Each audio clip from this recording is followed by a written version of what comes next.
Hi guys, now I'm really made up here, being able to show you the last of the Lost Hunters, which is series 6 of the Neca Predator figures. Obviously we now know there is going to be a series 7, which consists of a mid-cloak falconer, the City Hunter masked, which you could only get in the 2-pack with the mid-cloaked berserker at one point, and Big Red from the fan-made movie. But we now finally, or I now finally have all the Lost Hunters, which I never thought, well, you never thought really was going to happen at some point, to be honest. We're so far behind America with getting these figures. It's a bit of a joke really, but they are now finally here. So I am really made up to be able to do this now. Let's just quickly, so I'm just going to move these guys to the back and then I'll go through them. Basically all the packaging has been the same as it has for the last few series. I'm a bit gutted to say it's been a bit lazy in the write-up which you have on the back. All the free packaging for these ones say the Lost Hunters, a clan shrouded in mystery, travellers of both time and space. The predators exist to hunt, and they adhere to a strict code of honour where defeat is equal to death. And obviously the free predators from that series. This is the packaging for the Warrior Predator. All the packaging has this blister packaging, and it has the same background image of the classic Predator. The only thing obviously you get different is the picture of the actual Predator you're getting in there.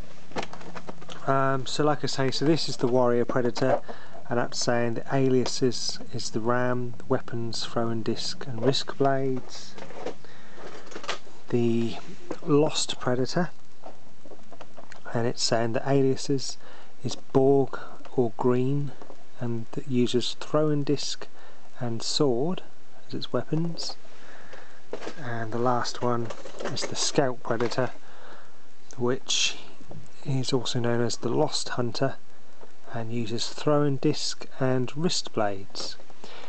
Now what I found a bit weird is the Lost Predator, which is this guy here, who according to this is also known as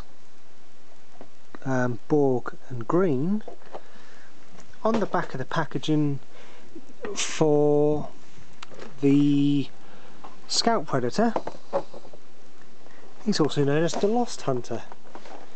So your Scout Predator is known as the Lost Hunter, and the Lost Predator is not known as the Lost Hunter. He's known as Borg and Green, which is a bit weird. I don't know why, but I just thought that was a bit weird for them to do that. But I don't care, to be honest, because they're now all here. Now I don't know if you saw the last series 5 video I did, where I said that the Snake Predator, let me just grab him here, had quite loose legs or hips. All of these seem to have that same problem, all 3 of this series. I don't know if you can see that, which was the first thing I noticed as soon as I took these out of the packaging, and especially this guy, the Warrior. Very loose leg limbs. I know people have been moaning about the articulation and the problems, but the Warrior, I just found it especially floppy, to be honest. And also, just one more thing to note, that the Warrior and the Scout come with a throwing disc, which can be attached, as has been happening quite a few times in the series, to the pouch onto the leg. The Lost Predator, sorry his legs aren't He comes with a sword.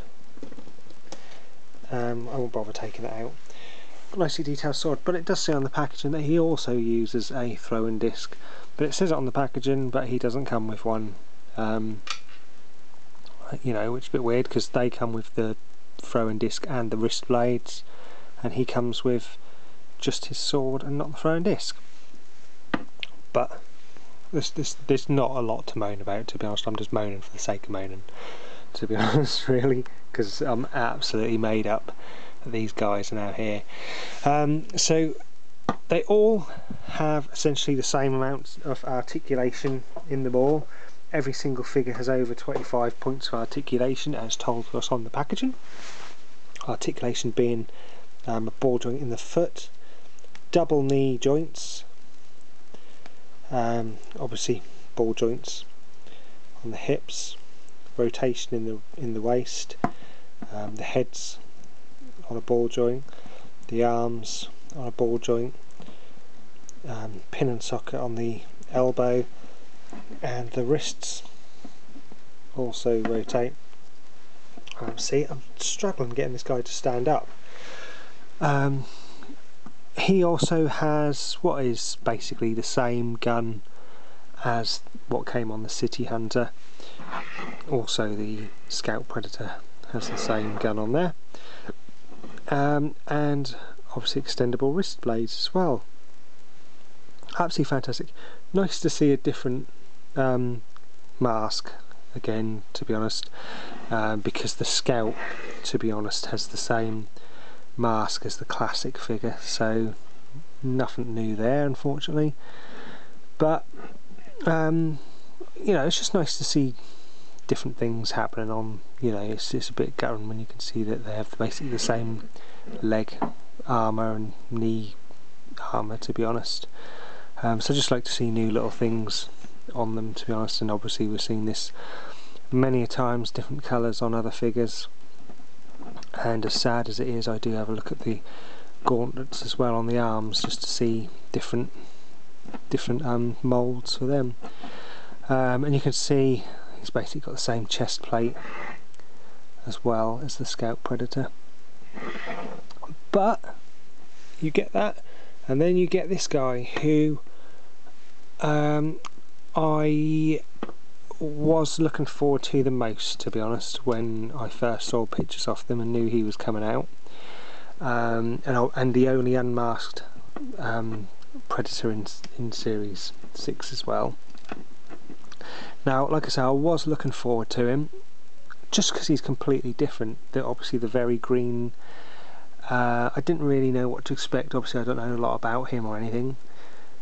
But now that I've got him, I'm not too amazed by him, to be honest. I think it's the blue and the green. I don't know, it's just something doesn't sit right with me about the look of him. The paint job, cannot fault. It's absolutely brilliant. As always, Neca, as the series has gone on, I think they've outdone themselves every time.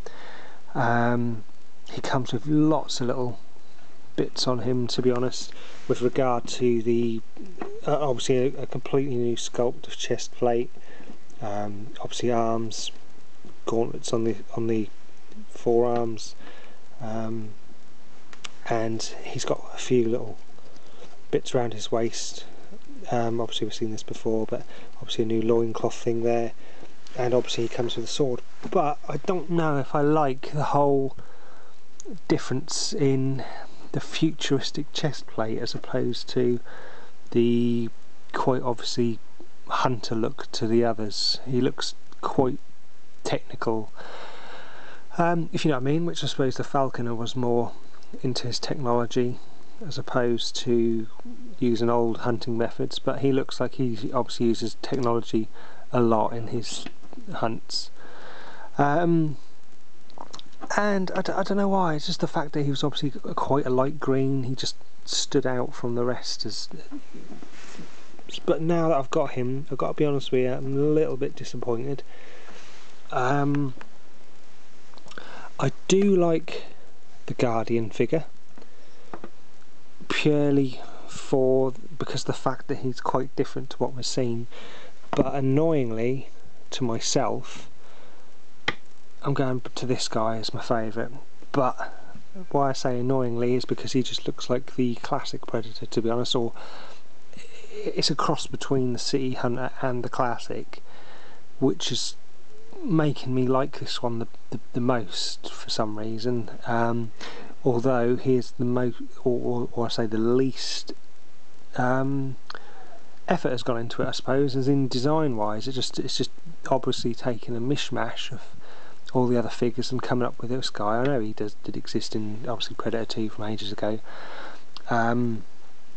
but there's nothing new there, but for some reason he just stands out to me as my favourite of this series, which I wouldn't have said at the time. And I love the fact that he's the only one to have blood on his wrist blades as well, so he's had a fresh kill recently. I love the fact that he's got some blood on there. But I really don't know what to say. I mean, I've been obviously looking forward to these three for so long since they were announced, and they just seem to take forever to come out, as opposed to the Series 7 getting announced and then coming out obviously within a couple of weeks. So obviously I'll have a video of them as soon as I got them for you to have a look at. But all in all, fantastic figures, absolutely made up that Neca, you know, thank you Neca for putting in the effort and absolutely, you know, bringing us the whole of the Lost Hunters, or the Lost Tribe. So big thank you, big thumbs up for that. Obviously I'll be buying your next series as well. My personal opinion, if I'm going to start doing this, out of 10, the Warrior, I'm going to give him an 8 out of 10. The Scout, I'm going to give him a 9. And the Lost, I don't know why I'm disappointed with him. I don't know why. I think it's just the look of him, the blue, I just don't think works. So I'm going to give him a 7. That's not reflecting on their design, their articulation or anything. The articulation is brilliant. I've moved every single joint on them, they all work fine, so obviously Neca have ironed out those problems.